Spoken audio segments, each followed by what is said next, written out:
Hello everyone, my name is Ama Ikechukwu and welcome to today's tutorial. In today's video, I'll be showing you 5 different traps connected with the classical variation under the bishop opening. So the first trap starts with e4, e5, bishop to c4, bishop to c5. These are the first 2 moves for white and black under the classical variation in the bishop opening. So here white plays c3, trying to bring in the pawn to the center later in the game. Black plays knight to f6, attacking the pawn on e4. Now white plays the pawn to d4, attacking both the pawn and the bishop. Black takes the pawn, removing the threat. Now white attacks the knight with the pawn on e5. Here black decide not to take away the knight, says I am up a piece, let me counter attack. Black attacks the bishop in the center. So there's an exchange of pieces on the board, still keeping in mind that black has one pawn up. Here the white plays a wonderful move, queen to h5. Queen to h5 performs the following function. It's attacking the bishop on c5. One of the problem of beginners in chess is forgetfulness. Actually, the white is trying to outsmart the black here, thinking the black will forget the bishop there, and he or she will later grab the bishop. But why black says no, I know what I'm doing. Then he retreats the bishop to f8. Bishop to f8 protects this square, so in case the pawn captures, bishop will capture back. But here white develops an initiative. Here he gives a check to the king. After the check to the king, there's a block by the bishop and he captures the pawn, attacking the rook. After attacking the rook moved, then he grabs the pawn on d4. Now white has centralized the queen, placing the queen on the center, and is depriving the black king from castling. So in this situation, black has a tied and choked defense, but white is fully ready to take on on the action of the game. So let's see the next trap. The next trap is pawn to e4, pawn to e5, then bishop to c4, bishop to c5. Like I said earlier, these are the first set of moves of the classical variation under the bishop opening. So here white decides to play something else other than playing the c3 pawn. He plays the pawn to b4. Pawn to b4 is not a very strong move, but also let's see how black responds to this. Bishop to b6, running away from not capturing the pawn, deciding to keep the tempo up. Then white decides to play knight to c3. Knight to c3. After knight to c3, black plays knight to f6. Knight to f6. Now knight to f3 by white. Knight to f3 by white attacks the pawn on the center on e5. After this set of moves, then black decides to play knight, captures e4. Now knight to e4 is a very good move. This is the initiative behind the move. If white decides to grab it right away, then there will be a fork attack from the black to the white, gaining an extra piece. But in this situation, white says no, that I have something different to do. White plays a check to the king first. After the king grabs the bishop, there's also a check from the knight to the king. Then king to e6, coming closer to the knight. The knight captures e4. After knight capture e4, king captures the knight on e5. Then there's a check to the king on by the bishop on b2. Actually, there is something the black can see here to save the game. Now, normal as beginners, we want to capture and take charge of the game. But one of the rule of opening game is keeping your king safe. After developing your minor pieces and you see you've controlled the center, you try to keep your king safe. But in this situation, the black ignores that role and still want to go on and capture pieces.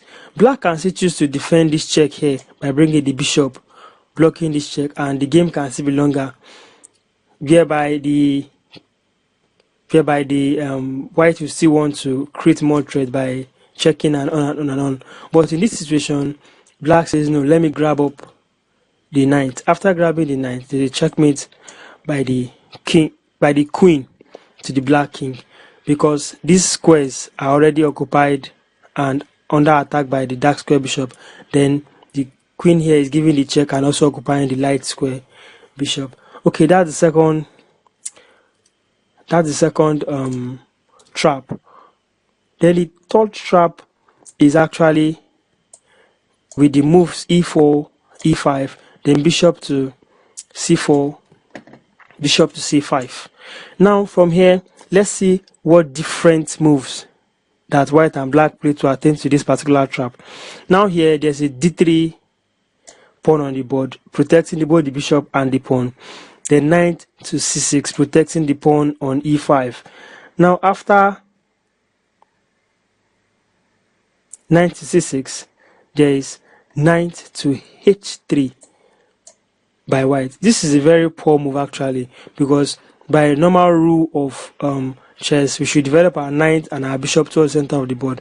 But here white needs to decide to play this. So after this, there's an initiative by the black bringing the queen to h4. Actually, bringing the queen to h4, there's a plan by the black. If the white decides to play a move like this, and there's a move like this, after a capture, there's this capture, and after this capture, there's a beautiful checkmate by the black. But after that initiative, white calm down and look for something that will endanger the game for black and plays bishop to g5. Bishop g5 actually kills it all for black. Black lost the queen and lost the game.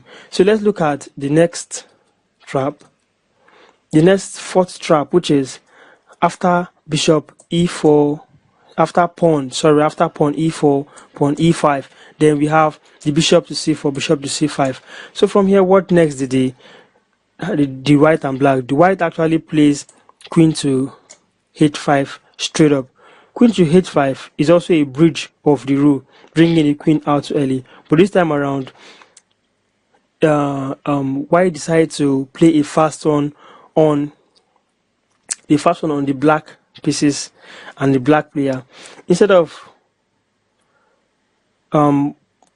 black trying to read what's going on.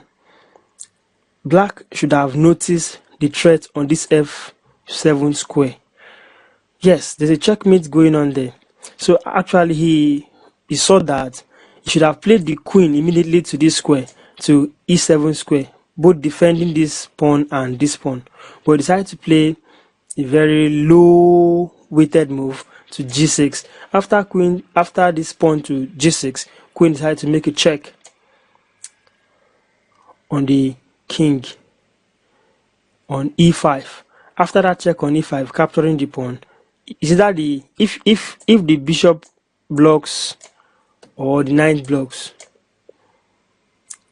the white pieces end up capturing the rook. Okay, thank you for being patient in this moment. Please, any trap you enjoy, just comment the number below, and if you have any reason for me to go through it, I can go through it for you. Then lastly, let's look at the last trap. The last trap is pawn to e4, pawn to e5, bishop to c4, bishop to c4 here, then bishop to c5. Then this time around, queen to h5 again. Now because black see that I've learned my lesson what to do next. Let me use the queen to e7, both protecting this pawn and protecting this square. Also, after queen to e7, the knight to c3. After knight to c3, by the white protecting the pawn on the center, then e6. e6 also take away the square from the knight, so that the knight can use it to attack the queen. Now after that move, knight to f3. After knight to f3 by white, there's knight to f6 by black, attacking the white queen. Now after attacking the white queen, the queen looks for a very brilliant idea. What should I do? The queen captures the pawn on e5, thinking, okay, now I've captured the pawn on e5. What is the next thing? Let's exchange queen, and I'm a pawn up. I've gained a pawn from the black piece. But here the black looks for an initiative that kills the game all. There's a powerful move by the black. Black plays a bishop sacrifice, checking the white king. Now after checking the white king, the white king should have played f1 immediately, but the white king says, oh, you're giving me the bishop, now I take the bishop, let me see what you can do. Now you feel free to pause the video and look for the winning move. The winning move here is knight to g4 check. Wonderful. Knight g4 check kills it all, and black wins the game. So after the king moves, there is a capture of the queen by the knight. So thank you, and I believe you've enjoyed this video. Thank you for watching my video, and have a wonderful day. Please, if you really enjoyed any trap, kindly comment the section and the number of the trap you've enjoyed below to enable us work on more content like this. Please, if you have not subscribed to my channel, please support my channel by subscribing and hitting the subscribe button below and the bell icon beside it to get notification anytime I post a new video. Have a wonderful day and keep learning.